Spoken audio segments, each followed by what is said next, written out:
The soft light of the late afternoon filtered through the blinds of my small apartment, casting long shadows across the room. The world outside seemed to move at its usual pace while I sat there, almost numb, staring at the TV without really seeing it. The news anchors droned on, reporting about events far away from my little world, but my mind wasn't on the world. It was lost in a fog of memories, some that warmed me, and others that haunted me. It had been a little over a year since I lost Mia, my wife. A tragic car accident. In an instant, my world had been ripped apart.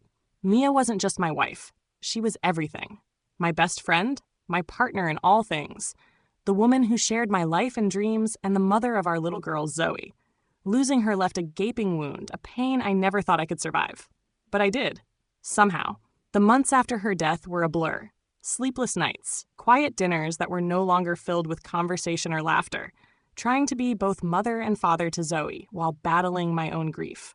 I never thought I'd find my footing again, but I had to for Zoe's sake. She was just 7 at the time, so young, and I couldn't let her lose both of us. Then, a few months ago, I met Emily. She was the new HR manager at my company, sharp and confident with a smile that made everything seem just a little bit brighter. I didn't expect to be drawn to her. I hadn't thought I was ready for anything new, but Emily had a kindness about her that made me feel like I wasn't completely alone anymore. We started talking more, first at work, then over coffee after hours. What began as small talk turned into longer conversations, and before I knew it, we were spending evenings together, talking about everything and nothing. She made me laugh in ways I hadn't in months, and slowly, I began to open up to her. It wasn't easy, but Emily made it feel like maybe, just maybe, I could move forward. About 3 months ago, I introduced her to Zoe.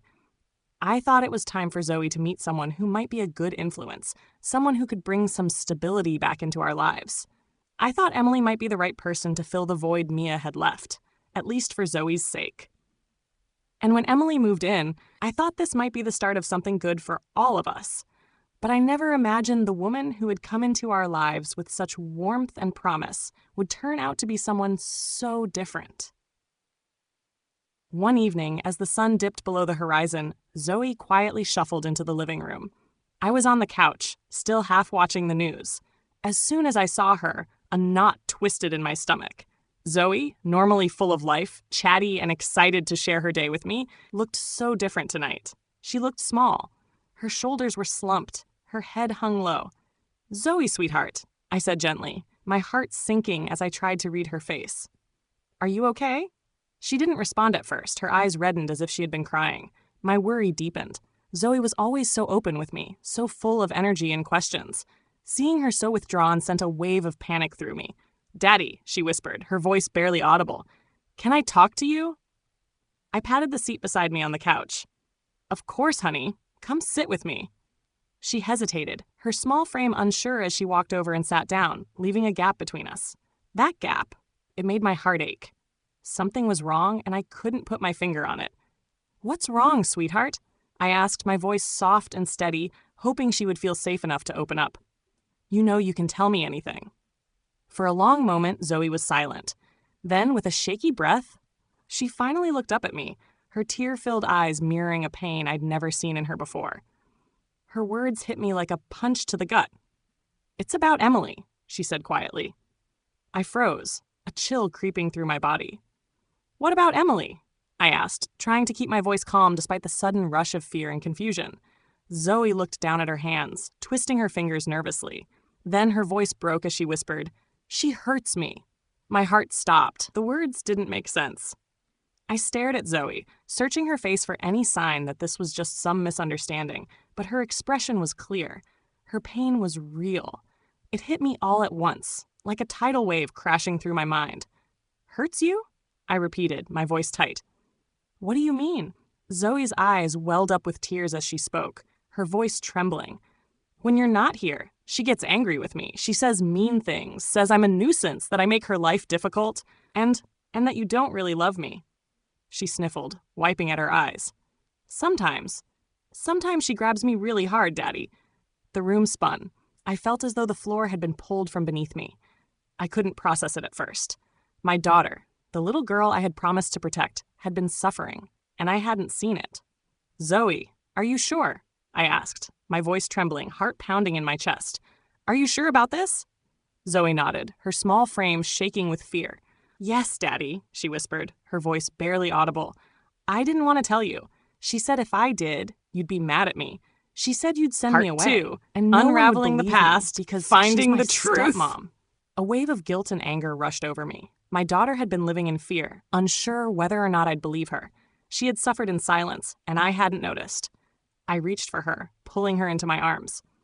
"Oh, Zoe, I would never, ever send you away," I said, my voice breaking.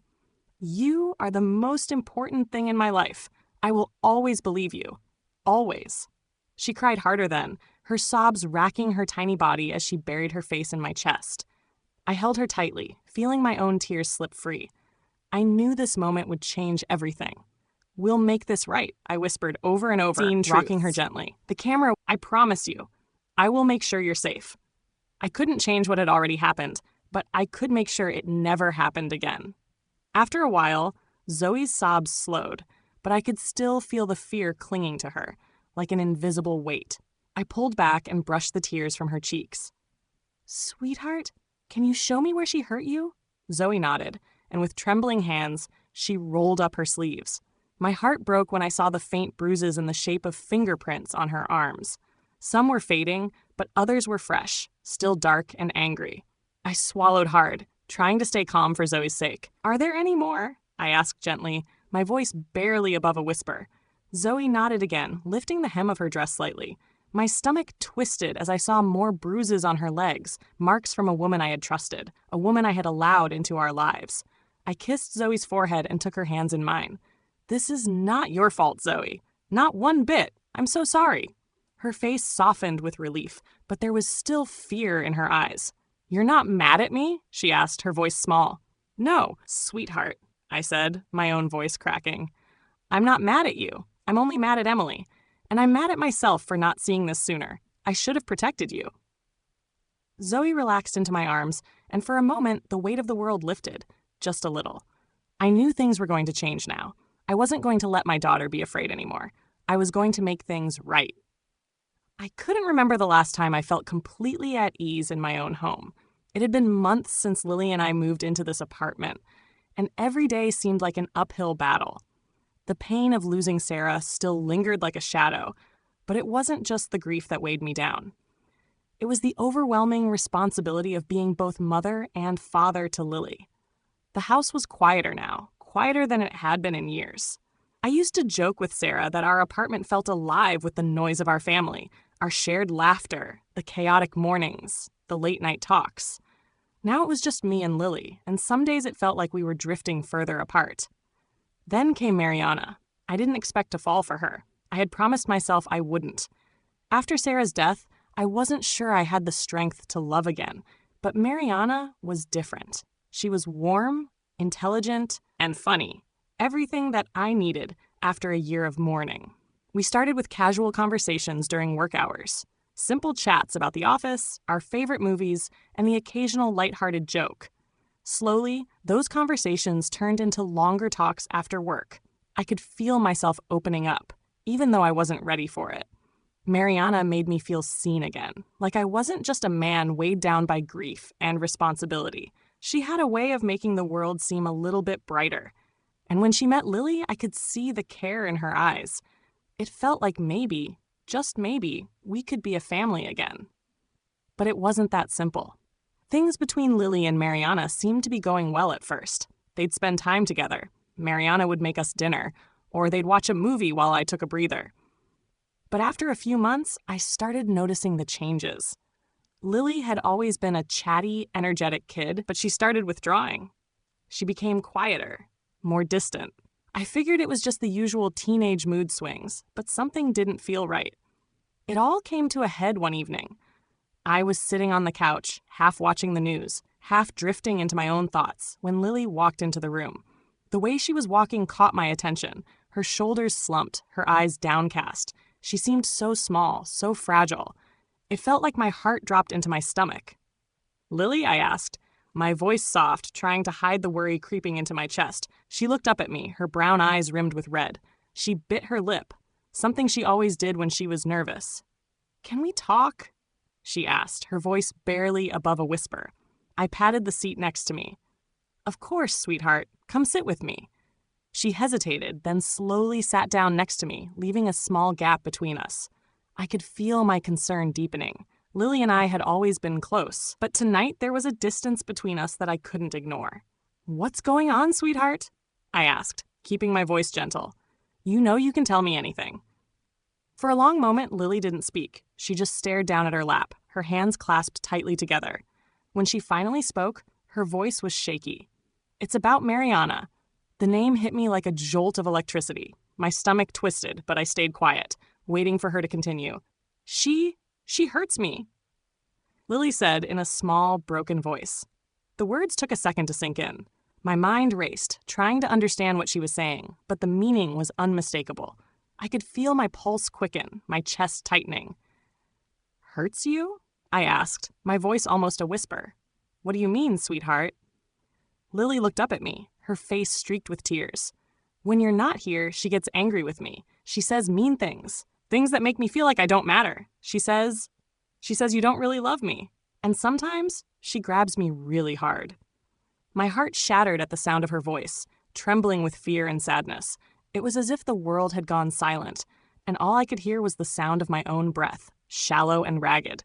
I leaned closer to her, my hands shaking as I reached for hers. "Are you sure, Lily? Are you sure this is what's happening?" Lily nodded, her tiny body shaking as she clung to me. "Yes, Daddy," she whispered. "I didn't want to tell you. But she said if I did, you'd be mad at me. She said you wouldn't believe me because I'm just a little girl and she's my stepmom." I could feel my blood running cold. I had no idea what had been going on behind closed doors. And the worst part was that my own daughter had been too scared to tell me, convinced that I wouldn't believe her. No, I said, my voice breaking. "Sweetheart, I would never be mad at you. I believe you. You're the most important person in my life, and I'll always protect you." Lily's face softened at my words, but I could still see the fear in her eyes. "Are you sure, Daddy? You're not mad at me?" I hugged her tightly, brushing her hair away from her face. "I'm not mad at you, Lily. I'm mad at myself for not seeing this sooner. I should have been there for you. I should have protected you." She relaxed slightly in my arms, but the fear didn't entirely leave her eyes. "I didn't want to tell you because I didn't want to make things worse." "You didn't make anything worse, honey. You did the right thing. I'm proud of you for telling me." We stayed like that for a while, Lily crying softly into my chest as I held her. It was then, in that moment of sheer helplessness and guilt, that I knew what I had to do. Things were going to change. I wasn't going to let this go on. "Lily," I whispered, my voice firm now. "I'm going to make this right. You'll be safe, I promise." She looked up at me, her small face still streaked with tears. "Thank you, Daddy." And just like that, something inside me hardened. I wasn't just going to confront Mariana. I was going to protect my daughter, no matter what it took. Tomorrow, things would be different. The next day, I made a decision. I wasn't going to rush into things blindly, not with my daughter's safety on the line. I needed proof, something concrete that I could confront Mariana with. I wasn't about to let her manipulate the situation and make me doubt Lily's words. So I set my plan into motion. I pretended to leave for work, going through the usual morning routine. But once I stepped outside and made sure Mariana was gone, I slipped back inside the house. I quietly crept into Lily's room and hid in the closet, leaving the door slightly ajar so I could hear and see everything. My heart was pounding in my chest. I knew what I had to do, but the thought of hearing any more from Mariana made me sick to my stomach. Still, I had to be sure. I couldn't afford to let this go on any longer, not after what Lily had told me. The hours dragged on. I could hear the sounds of the apartment, the hum of the refrigerator, the occasional car passing by outside, but it was all just a blur. Time seemed to stretch, each minute longer than the last. But finally, I heard the sound of footsteps approaching. My breath caught in my throat. It was her. Mariana stepped into the room, her voice cold and sharp. "Well, Lily?" she snapped, her words thick with anger. "You think you can go around lying to your father about me?" Lily, her voice small and afraid, responded, "I didn't lie." Mariana's face twisted in rage. "You're just a spoiled little brat," she hissed. "I am your stepmother, and you will learn some respect." I felt my blood boil. I had heard enough. My fists clenched by my sides as I pushed the closet door open, stepping into the room. What the hell is going on here? My voice came out like a roar, cutting through the tension in the room. Mariana staggered back in shock, her hand flying off Lily's arm as she looked up at me, her face pale with surprise. "Gabriel?" she stammered, clearly caught off guard. "What are you doing here?" "I heard everything, Mariana," I said, my voice low but steady. "I saw how you treated my daughter, how you threatened her. You don't get to act like this in my house." Her expression hardened, and she quickly regained her composure. "It's not what it looks like," she said, her voice dripping with defensiveness. "I was just trying to discipline her. She's been misbehaving, and kids need discipline." "Discipline?" I growled. "This is not discipline. You don't threaten my daughter. You don't grab her, you don't call her names, and you sure as hell don't tell her that I don't love her. She's 8 years old, Mariana. She's my daughter, and she deserves to feel safe and loved in this house.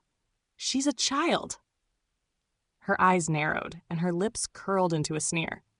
"You're pathetic, Gabriel. You're too weak to see the truth. Lily is spoiled, and someone needed to put her in her place.